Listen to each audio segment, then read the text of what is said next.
Hello, hello everyone. Here we are together to read chapter 20 and Because of Winn Dixie by Kate D. Camillo. In chapter 19 we learned why Otis had been in jail. Do you remember what he said? It seems almost kind of silly.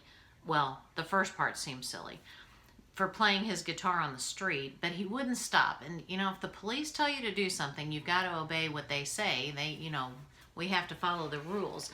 And he refused, and when they tried to put handcuffs on him, he hit one of the police officers.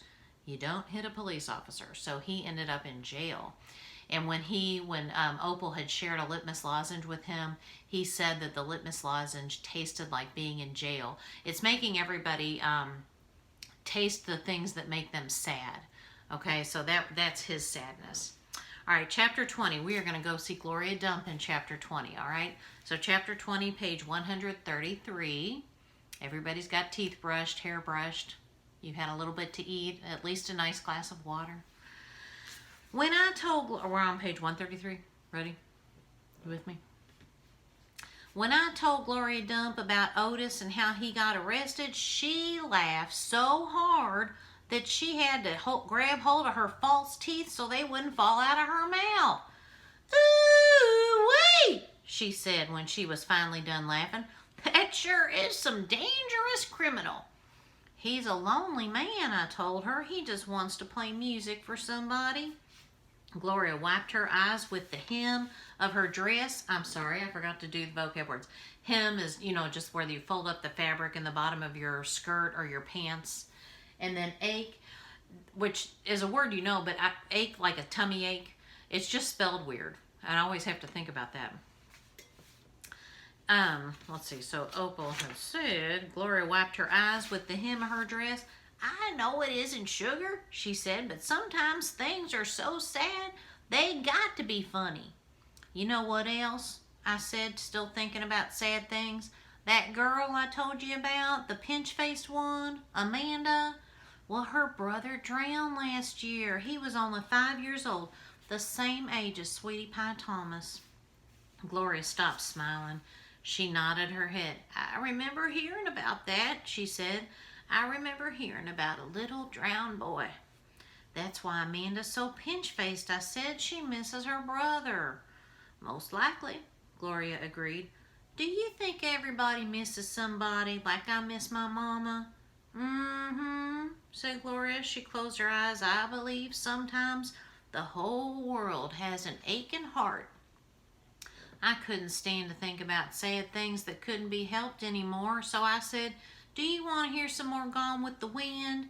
Yes, indeed, Gloria said. I've been looking forward to it all day. Let's see what Miss Scarlet is up to now. I opened up Gone with the Wind and started to read, but the whole time I was thinking about Otis, worrying about him not being allowed to play his guitar for people. In the book, Scarlet was looking forward to going to a big barbecue where there was going to be music and food. That's how I got the idea. That's what we need to do, I said. I slammed the book shut. Winn Dixie's head shot up from underneath Gloria's chair and he looked all around nervous like. Huh? Said Gloria Dump. Have a party, I told her. We need to have a party and invite Miss Franny Block and the preacher and Otis can play his guitar for everybody. Sweetie Pie can come too. She listened to his music good. We who? Gloria asked. We, me and you. We can make some food and have the party right here in your yard. Said Gloria Dump. We can make peanut butter sandwiches and cut them up in triangles to make them look fancy. Lord, said Gloria Dump, I don't know if the whole world likes peanut butter as much as you and me and this dog. Okay, then, I said, we can make egg salad sandwiches. Adults like those. You know how to make egg salad? No, ma'am, I said. I don't have a mama around to teach me things like that. But I bet you know. I bet you could teach me, please. Oh, maybe, said Gloria Dump. She put her hand on Winn Dixie's head. She smiled at me. I knew she was telling me yes. Thank you, I said. I went over and hugged her. I squeezed her hard. When Dixie wagged his tail and tried to get in between the two of us, he couldn't stand being left out of anything. "It's gonna be the best party ever," I told Gloria. "You gotta make me one promise, though," Gloria said. "All right," I told her. "You gotta invite them Dewberry boys." "Oh, Dunlap and Stevie?" "Ain't gonna be no party unless you invite them." "Oh, I have to?" "Yes," said Gloria Dump. "You promised me." "Oh, I promise," I said. I didn't like the idea, but I promised. I started inviting people right away. I asked the preacher first. "Daddy," I said. "Opal," the preacher said back. "Daddy, me and Winn Dixie and Gloria Dump are having a party." "Well," said the preacher, "that's nice. You have a good time." "Daddy," I said, "I'm telling you because you're invited." "Oh," said the preacher. He rubbed his nose. "I see. Can you come?" I asked him. He sighed. "I don't see why not," he said. Miss Franny Block took to the idea right away. "Oh, a party," she said, and clapped her hands together. "Yes, ma'am," I told her. "It will be kind of like the barbecue at 12 Oaks and Gone with the Wind. Only it's not going to be as many people, and we're going to serve egg salad sandwiches instead of barbecue."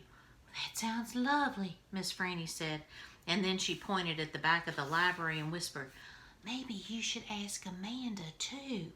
"She probably won't want to come," I said. "She doesn't like me very much." "Ask her and see what she says," Miss Franny whispered. So I walked to the back of the library and I asked Amanda Wilkinson in my best manners voice to please come to my party. She looked around all nervous and stuff. A party?" she said. "Yes," I said. "I sure would like it if you could come." She stared at me with her mouth open. Okay," she said after a minute. "I mean, yes, thank you. I would love to." And just like I promised Gloria, I asked the Dewberry boys. "I ain't going to no party at a witch's house," Stevie said. Dunlap knocked Stevie with his elbow. "We'll come," he said. "We will not," said Stevie. "That witch might cook us up in her big old witch's pot." "I don't care if you come or not," I told them. "I'm just asking because I promised I would." "We'll be there," said Dunlap, and he nodded at me and smiled. Now, Sweetie Pie was very excited when I invited her. "What's the theme?" she asked. "Well, there isn't one," I said. "You got to think of a theme," she told me. She stuck her knuckle in her mouth and then pulled it back out. "Ain't gonna be a party without a theme. Is this dog coming?" she asked. She wrapped her arms around Winn Dixie and squeezed him so hard that his eyes almost popped out of his head. "Yes," I told her. "Good," she said. "You can make that the theme. It could be a dog party." "Well, I'll think about it," I told her. The last person I asked was Otis. I told him all about the party and that he was invited, and he said, "No, thank you." "Well, why not?" I asked. "I don't like parties," said Otis. "Please," I begged. "It won't be a party unless you come. I'll give you a whole free week of sweeping and arranging and dusting. If you come to the party, that's what I'll do." "A whole week for free?" Otis stood looking up at me. "Yes, sir," I told him. "But I don't have to talk to people, right?" "No, sir," I said, "you don't. But bring your guitar. Maybe you could play us some music." "Maybe," said Otis. He looked down at his boots again real quick, trying to hide his smile. "Thank you," I told him. "Thank you for deciding to come." And that's the end of chapter 20. Now, I just think it means so much to everybody that she invited. First of all, it means a lot to Opal because she is finally starting to feel like she has a place in Florida, where she, when we started this book in the very beginning, she didn't have any friends. And now she's inviting the people that she has made friends with. We've been introduced to so many characters. Of course, the preacher and Winn Dixie, of course, and the preacher and Miss Franny Block and Sweetie Pie and Otis and the Dewberry Boys and Gloria Dump and Amanda Wilkinson. But she, some people she didn't think would want to come at all. But she ended up inviting all the people that we've been introduced here to in the story, and they all seem pretty happy about it. They all have their reasons for possibly not coming. Like Otis is extremely shy, and Amanda is still feeling very sad about not having Carson with her. The preacher's just kind of busy and preoccupied in his own thoughts. Now, Miss Franny seems pretty excited about it. And notice she encouraged Opal to do the right thing and invite Amanda. And Amanda was very surprised by Opal's invitation, but she accepted it. She said, okay, sometimes we need to help people along to help them find a little bit of happiness in their lives. And if that's what Opal can do, you know, she has her own share of sadness, but she's trying to spread happiness instead. So we'll be learning when we get back together again next week what's going to happen with the party. Okay, so right now we've got some great people coming. You are going to write your chapter summary for chapter 20, draw the picture to go with it.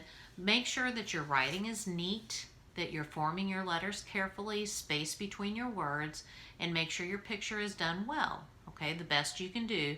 I love it when they're colored. It makes it easier to see. And I love it when you write dark enough because that makes it easier for me to see too. Okay, so we will be together again soon. I'll see you guys. Have an awesome day. Bye.